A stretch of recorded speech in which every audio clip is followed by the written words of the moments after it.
TikTok has 800 million active users worldwide. It is available in 155 countries and 75 languages. It ranked as the top most downloaded app in Apple's iOS App Store for Q1 2019, with more than 33 million downloads. The TikTok app has been downloaded over 2 billion times on the App Store and Google Play. 41% of TikTok users are aged between 16 and 24.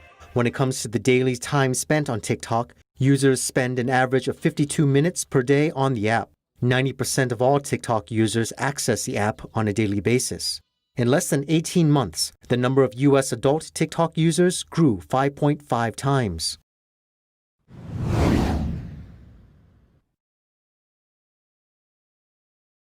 On July 22nd, the U.S. Senate Committee on Homeland Security and Government Affairs unanimously agreed to Senator Josh Hawley's proposal to prohibit federal employees and congressional staff from downloading TikTok on government-equipped official equipment. The entire Senate will vote next week.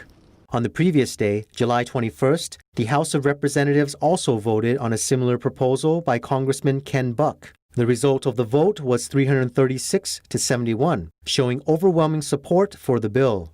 With the support of the Senate committee and the passing of the House of Representatives, the ban on TikTok may soon become a law in the United States. In fact, on July 7th, President Trump also stated that he is considering banning TikTok in the United States. He told Gray Television at the time, "It's something we're looking at, yes." On July 15th, White House Chief of Staff Mark Meadows once again confirmed to the media that the Trump administration is evaluating Chinese social media applications such as TikTok and WeChat. They are evaluating the potential risks to the national security of the U.S. posed by these mobile apps in collecting information from American citizens. He revealed that a decision could be made soon. "I think we are looking at weeks, not months," he said. From this perspective, as long as the Senate passes the bill, President Trump may soon sign the legislation to ban TikTok.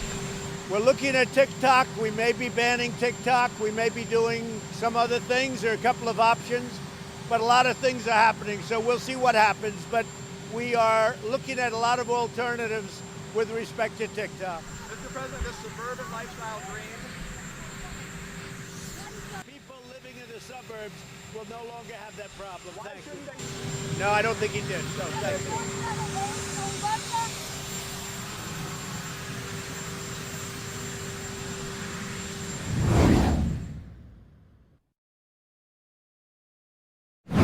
TikTok's user privacy policy clearly states that it can record what websites the user usually browses, the user's typing habits, and can obtain photos, videos, and address books stored on electronic devices. It also tracks the user's IP address and GPS location, etc.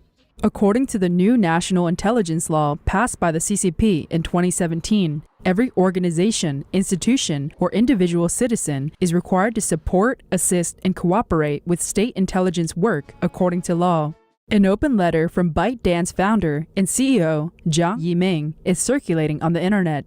Zhang Yiming promised in the letter to improve management, research how technology companies create more social value, and develop new strategic directions. The CCP has also sent party committees to ByteDance, where party branches were established in various departments and regional branches. ByteDance's party secretary, Jiang Fuping, is also the editor-in-chief and deputy general manager. He has the right to publish the final review and can determine the content of TikTok products.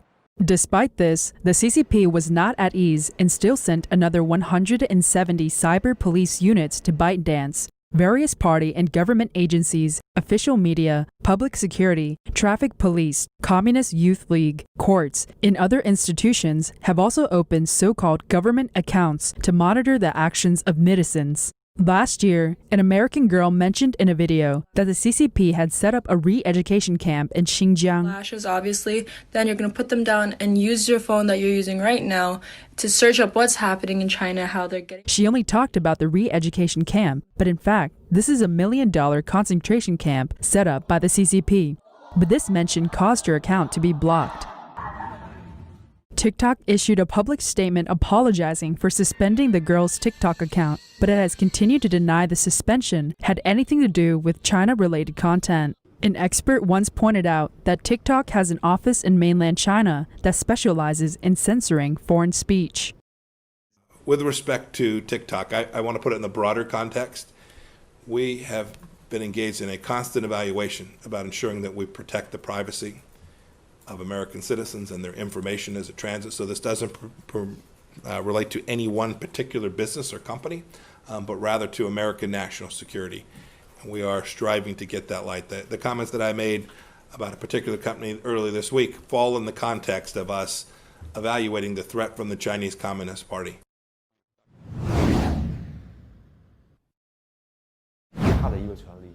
Liu Lipeng used to be a senior reviewer of Weibo. He once applied for TikTok's overseas review manager position at ByteDance. The HR personnel took him around the building, which meant that he couldn't look inside. He had to take a detour. Liu Lipeng said, "It felt like visiting the den of a drug lord." Later, he said, "They are directly censoring Americans' speech."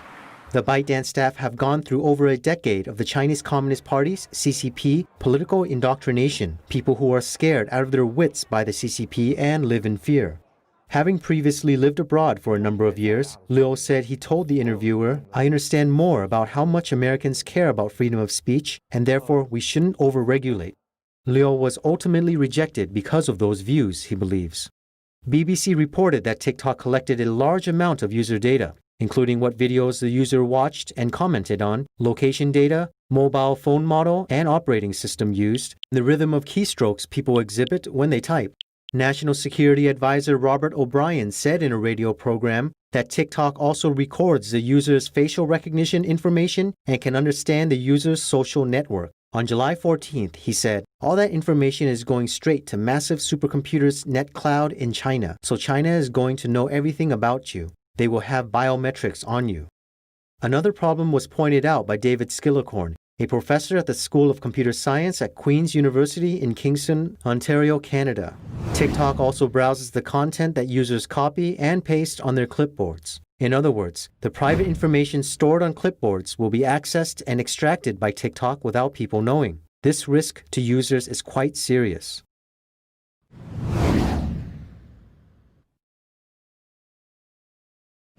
In general, there are two options for sanctioning TikTok. One is to include TikTok in the list of export control entities of the Ministry of Commerce, and the other is to implement a stricter review by the Committee on Foreign Investment in the United States.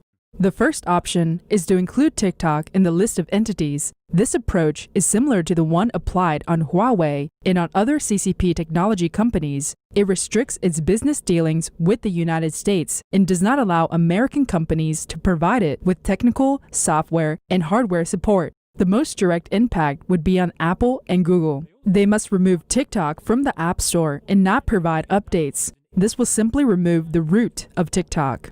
The second option is for the Committee on Foreign Investment of the U.S. Congress to implement a stricter review on TikTok. This censorship will fatally impact TikTok.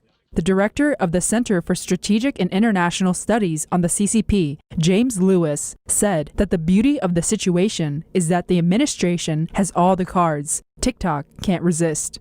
TikTok could restructure its China business from its U.S. business. Some news reports indicate that TikTok has plans to break away from ByteDance and establish an independent American company. White House trade advisor Peter Navarro pointed out, if TikTok separates as an American company, that doesn't help us because we're going to have to give China billions of dollars for the privilege of having TikTok operate on U.S. soil.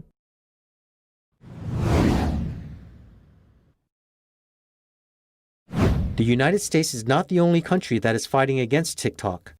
Many countries have already acted on it before the U.S. did. On June 29th, the Indian government announced that 59 applications made in China were banned, including TikTok.